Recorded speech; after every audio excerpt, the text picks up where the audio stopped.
Hey guys, welcome back to my channel. Today's video is a little bit different. Typically I just vlog on my channel, but I am pregnant, so I'm going to do a pregnancy update.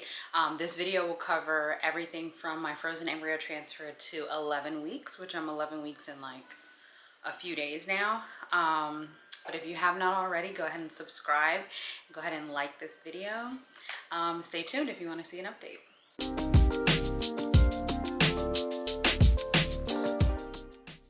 Okay, so I made a few notes, and I'll just go, like in the beginning, I'm just gonna go by like days. So like the day of the frozen embryo transfer, 2 days, 3 days after, whatever, and then I'll get to like weeks. So the day of my frozen embryo transfer, I think I was supposed to go in at like 11:30. I think my embryo transfer was at 11:30. So I was supposed to be there like 30 minutes early. I stopped at Starbucks, I believe, and got, I think I got like a coffee drink, whatever.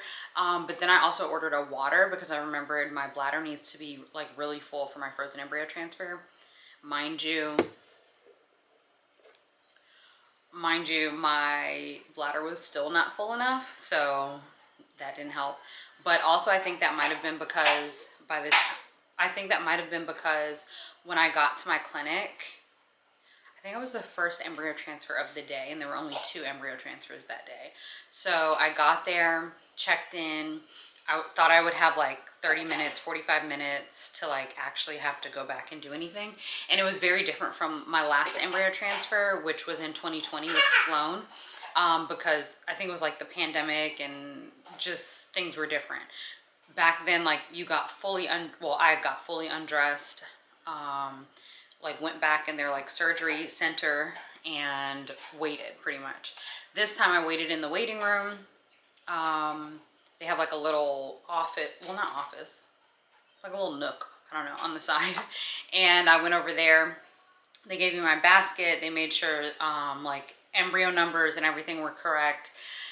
And then they told me to take my Valium, which I thought I was gonna really feel something with this Valium. I did not. So I took the Valium probably 30 minutes before my transfer, like right when I got there. And then I just got undressed from the waist down and put on like the, you know what I'm talking about, the little gown thing. That when I got back into the room, they had to fill my bladder using a catheter. I thought I was gonna die, but it's not nearly as bad as it actually is. Or it's not nearly as bad as I thought it was gonna be. So that happened. They filled my bladder, they transferred the embryo. I really didn't have any like symptoms or anything the day of. That same day, but I think it was because of the Valium, I was really tired. And so typically I don't take naps because I just don't, like, I'm not usually tired like that. But that day I took a nap, and then like that was it. No spotting, nothing. Even though my uterus is like tilted and my cervix is tilted. Actually, so it was with Sloan. So with my first embryo transfer, it was the second time around. They told me that Sloan probably like pushed it into place, like when I gave birth. So they didn't have to use the, I want to say tenaculum, and like clamp my cervix down. So I wasn't expecting any spotting, but because they were in my uterus, you could have spotting. No spotting. My first symptoms started on like day 2 or day 3. So not the next day, but the day after that. And that was, I don't know how it's pronounced, but I'm just gonna try. Dysplasia? I don't know. But it's, okay, so if you go online, they're gonna tell you that it's a metallic taste in your mouth. I can guarantee you it does not taste metallic. It is just, I don't know how to describe it. It's just disgusting. One second, I think my lip is sweating. Yeah, it's not metallic, it's just really gross. Like it almost tastes like you haven't brushed your teeth in like 6 months. It is disgusting. And that was like very slight on like day 2 or 3. I took my first pregnancy test on day 3. 3 days after my frozen embryo transfer is when I did my first pregnancy test, and I used the little Acumed. If you go on Amazon, you'll find the Acumed little test strips, and it was like the slightest, so super faint line, like super faint. So I'm like, okay, and I need to stop comparing, honestly, because with Sloan, I had, I think I had like a slight faint positive, like you could see it. This one was like the what is it? The control line was bold, of course, and it looked like the control line bled into the test line a little bit. And so I'm like, even still, you wouldn't have anything on that test line unless there's HCG in your system. So I'm like, okay, whatever. I kept testing with the Acumed strips until like day 5, and I was still getting like very faint positives.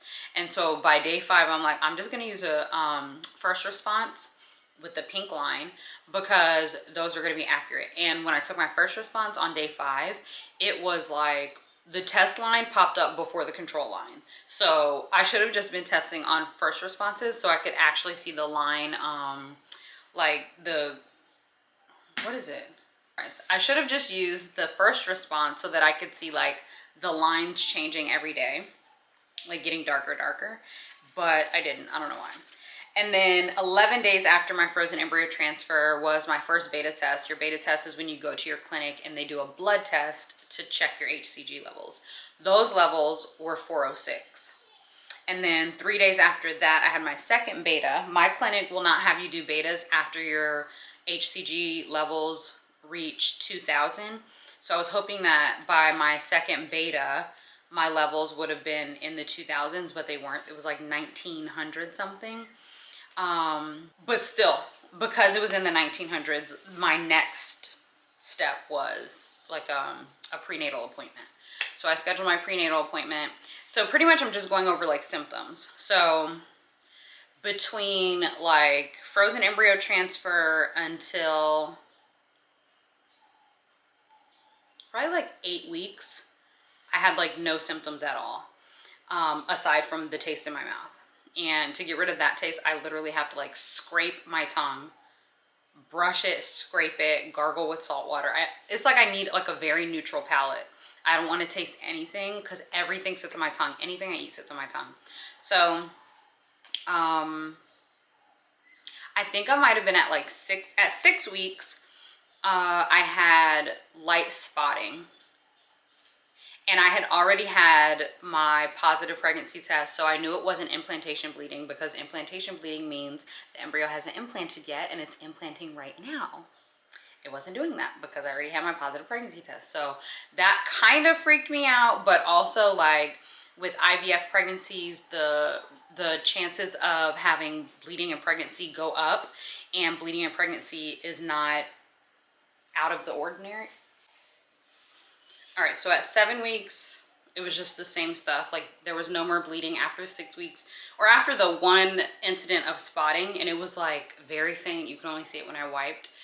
I never had any bleeding again or any spotting. So 7 weeks, same symptoms that I already had. The like typical very faint or light crampiness, the taste in my mouth, etc. 8 weeks is when stuff really started kicking in.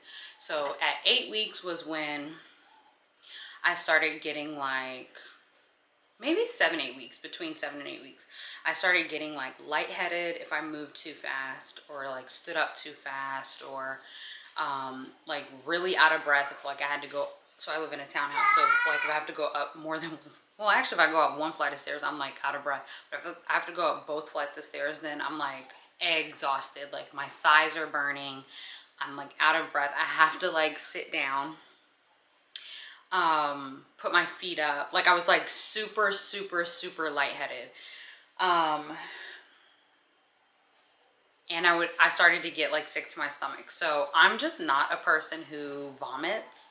I'm like deathly afraid of vomiting. Like I feel like I'm gonna throw up. It's gonna come out of my nose and my mouth. I'm gonna breathe in and I'm gonna die. So I don't throw up. So I still have not thrown up. What else? since 8 weeks, my symptoms have not changed really. So it's pretty much lightheadedness if I move too fast, or like sit up or lay down or whatever, too fast, too much. All right, so 8 weeks symptoms have not changed from then until now. So what did I say it was? Lightheadedness if I move too fast, go up and down the stairs too much, stand up too fast, if I get too hot, like I get hot really fast, like sick to my stomach. Oh, and I have to eat like a really heavy or like full or filling breakfast if I eat breakfast. I guess I'm calling it breakfast because it's the first meal of the day, but a lot of times I'm not eating until like 11, 12, 1, because either I can't think of something that I want to eat, or everything that I'm thinking of sounds disgusting. So it's taking forever to think of something. And I've noticed that I'm eating a lot of McDonald's. Like I keep getting Big Macs from McDonald's, and when I'm thinking about wanting it, like going and getting it, I want it really bad, and then after I eat it, I'm like, that was so disgusting. And that's probably happened like 3 times now. So maybe I should just stop eating McDonald's or Big Macs. What else? So a symptom that I've had, I guess, I don't know why I didn't mention this, but from probably like almost immediately, maybe not in the first few days, but probably after, maybe like a week after my frozen embryo transfer, I've been taking naps. Like every single day I'm taking a nap.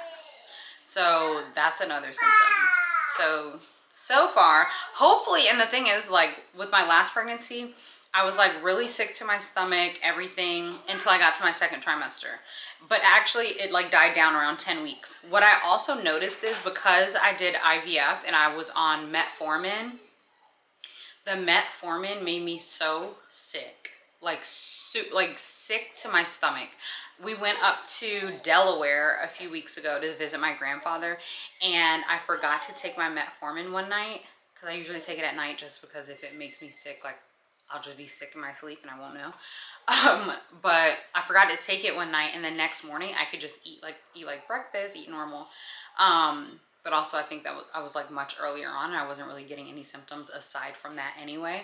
So I stopped taking the metformin. They were gonna wean me off anyways, so I just stopped before, because I'm like, if this is gonna make me this sick, like and this miserable, I'm just not gonna take it anymore. So I stopped the metformin. Actually, I can go over all of the stuff I was taking. So they had me on Synthroid, just because my IVF doctor likes to see your TSH levels, I believe, between like a certain range. Mine were not in the range she likes to see them, but they were in the normal range, and it was like 0.1 above the range that she likes to see them in. So I was on Synthroid, I was on metformin, I was on estrace, prednisone, progesterone, and oil. The progesterone and oil is the only thing I'm still taking. Right now I am like dialing down, or like weaning off of the progesterone and oil. I can't remember when this happened, but I would get progesterone blood work done, and on one of those readings my progesterone was low, but I didn't realize that it was because I took this blood test like later in the day, and I typically go to my appointments early in the morning, so my progesterone level is higher because I take my progesterone and oil at night. And so I asked, like, do I need to up my dosage? Am I having a miscarriage? And they're like, no, but you can up your dosage just like to make you feel better. So my dosage went from 1 ml of progesterone and oil every night to 2 mLs of progesterone and oil every night. And then when they changed my dose back down to 1 after my progesterone blood test, like the next week, I didn't get the notification that I had a new message in my portal. So I was still taking 2 mLs of progesterone and oil. And so I'm still weaning off of it, even though I'm not with my clinic anymore. You like graduate from the clinic at 10 weeks. And so right now I'm doing every other day of 1 ml of progesterone and oil. So today I won't do one, but tomorrow I will, and for the next 7 days. So those are all of my symptoms. Those are all of my symptoms from my frozen embryo transfer to now, 11 weeks or 11-ish weeks. I'll do a quick like belly bump update or whatever, bump date, I don't know, just show my belly. It's not really showing right now. Sometimes I feel like I look pregnant, other times I just look like I had Chipotle. But yeah, so let's do that. All right, so this is what I'm looking like. It's like nothing really.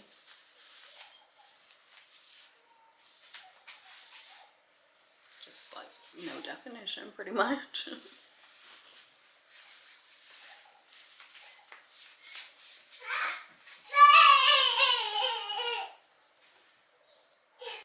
All right, thanks for watching, guys. See you in the next video.